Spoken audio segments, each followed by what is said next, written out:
Okay, so here goes some explanation of the practice test that we went through today. We worked through this question with recording. Okay, so I wonder if that worked. Notice also how basically the steepness or the slope of the plane, you could do rise over run, and it's 3/4, and the coefficient of friction was 3/4 for moving at a constant speed.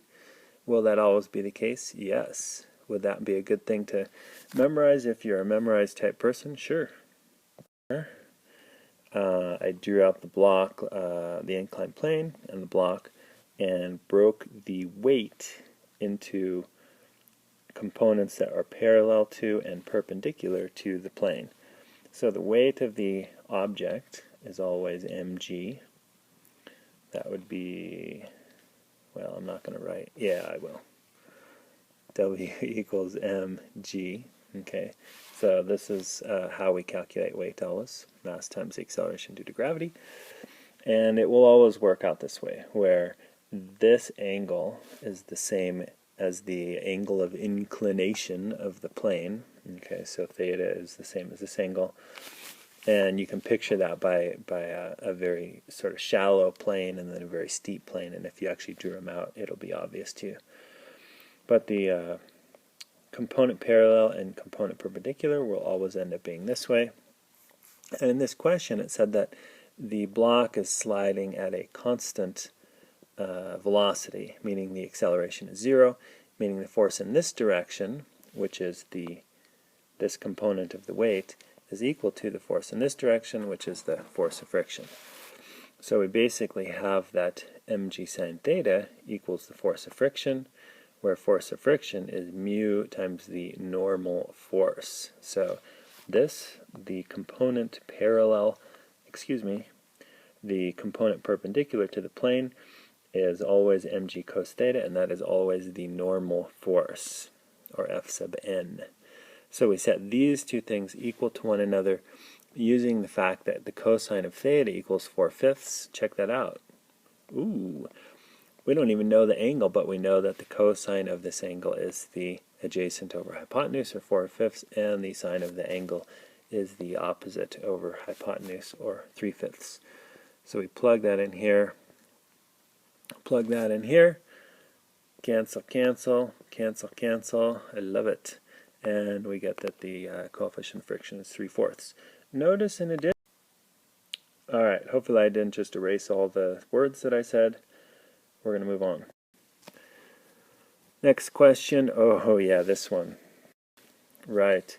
So, again, this doesn't exist, a negative coefficient of friction, but I think we explained it sort of well enough in class where if this one is pushed this way, this would actually exert a force in this direction on the bottom block, and the friction between the block and the table would be in this direction. Numerically, or sort of, sorry, those aren't numbers, algebraically, force of friction that way would be this, and the force of friction of the top block on the bottom block would be this.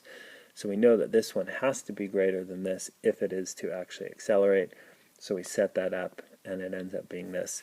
And then in the answer there was a negative in there because this coefficient of friction was actually had a negative value. Okay, next one. Alright. So the total mass that accelerates to this speed in this time is 1100 kilograms. So after picking up the bricks, it takes 10 seconds. So if it took 5 seconds to get to this speed, and then it takes 10 seconds to get to this speed, the new acceleration is half the original acceleration. And if the new acceleration is half from F equals ma, okay, so if the acceleration decreases, the mass has to increase. So if this is now half, the mass has to be twice, given the same force. Assuming the engine exerts the same force, the driver can deduce. So if the mass doubled, then it should have gone from 1100 kilograms to 2200 kilograms. Yet the driver was under the impression, erroneous impression, that she picked up only 1,000 kilograms of bricks, but they are stoked. They got an extra 1,100. So that's like you go to the store and you get your change back and it's too much. And you have that ethical dilemma, should I tell the store clerk that they gave me too much change? Well, this person hopefully drove back and re-delivered the 100 kilograms of extra bricks that they got, but probably not. Okay, next, yes, this one went like this. We have a box is slid at some speed, level surface, not an inclined plane, coefficient of kinetic friction of 1, and so the block slides to a stop. So we could have this, and the motion is like this. Okay, so there's the velocity, right? And it's going to slow down as it goes and come to rest eventually. The actual net force on the block is in this direction, and that would be the force of friction. So again, a difficult thing for students to understand is that when something is coming to a rest due to friction, the net force acting on the object is just the force of friction, and it's not in the direction of motion. It's going this way, that's velocity. Force of friction is backwards. So net force in F equals ma would be the force of friction, and force of friction is mu times m times g. And so we set that equal to ma, and voila, notice again how our masses are canceling.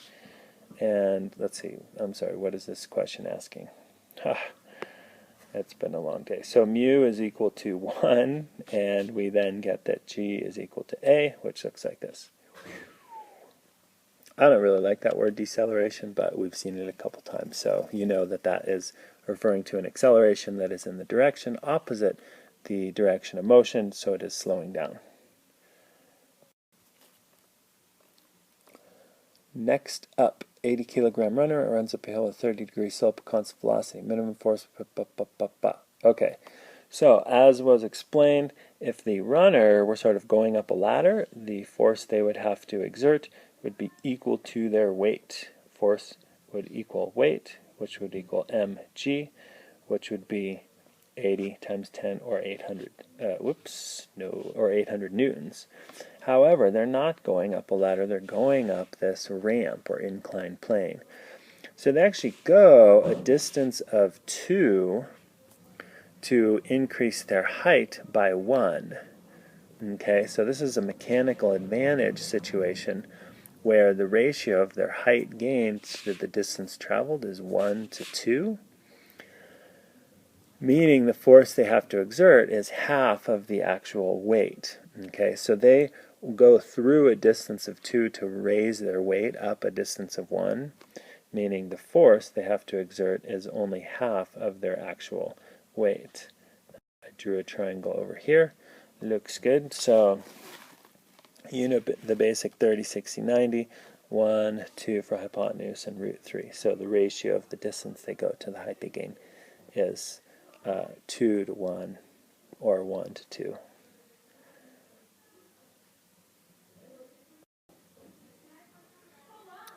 We did go through this one, but here it goes.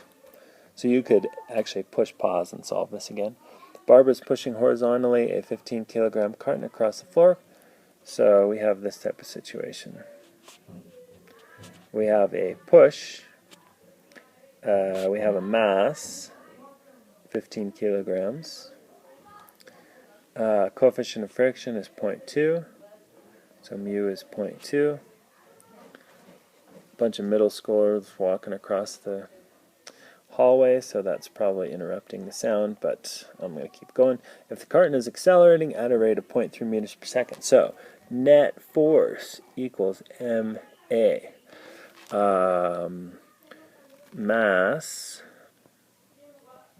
acceleration, and our net force is going to be the push minus force of friction, F sub F, and that's going to be our push.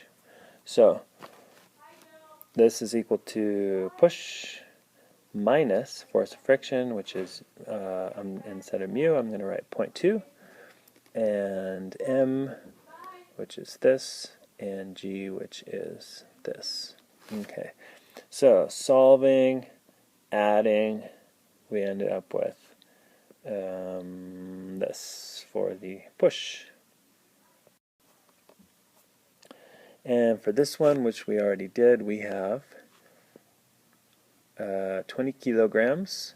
So we know the weight is mg, or 200 newtons. And it's being pulled upward with a force of 250 newtons. So we know it's accelerating upwards because the force upwards is greater than the force downwards. And it's greater than, greater by an amount of 50 newtons. So that is the net force in the upward direction. Its mass is this, and its acceleration would then be this. What's that, 2.5? Okay, good. Alright, 17. Elaine is riding in an elevator. Ah, yeah. So, as Cole worked out, you can do F equals ma, where F is the net force, and the net force is going to be the weight minus the upward force, and that is the reading on the scale. ROS, reading on the scale. So you can set that equal to m, solve for, you know that A is 1, and what does the scale read? So we would be solving for this if we were to set that up, where you have weight minus reading on the scale is net force, and we have mass, and we have acceleration. Okay, but the easy way is to know that if it's accelerating downward, we know we're going to take that away from 10, or g. If it were accelerating upward, we would add that. So it's basically like this, W equals mg, where reading on the scale is going to be mass times 9, which would give us 540 newtons, which, if we are taking the acceleration due to gravity to be 10, would give us a mass of 54 kilograms. So this question's a little weird because it's saying the scale is going to read mass, which I guess a lot of scales do, so never mind, that's not weird. Okay, blank page. Pretty exciting. Alright, next up. So this was our solution to existing recording. Okay, so here is our solution to the question that we had. And hopefully you still have that piece of paper. So the question looked like this. We got a big mass, we got a small mass. It's similar to the Atwood machine. By the way, if you have not watched the Atwood machine video, this would be, well, don't do it right now, but after this. Watch it, please. So, the weight of the small mass pulls both of these along, right? The big mass is dragged along the table. The friction slows the two down. It's going to fall a distance of half a meter, pull this along a distance half a meter, and then it continues to slide until a total distance of 1 meter. So the big mass gets half a meter speeding up and half a meter slowing down. So it's a simple F equals ma situation where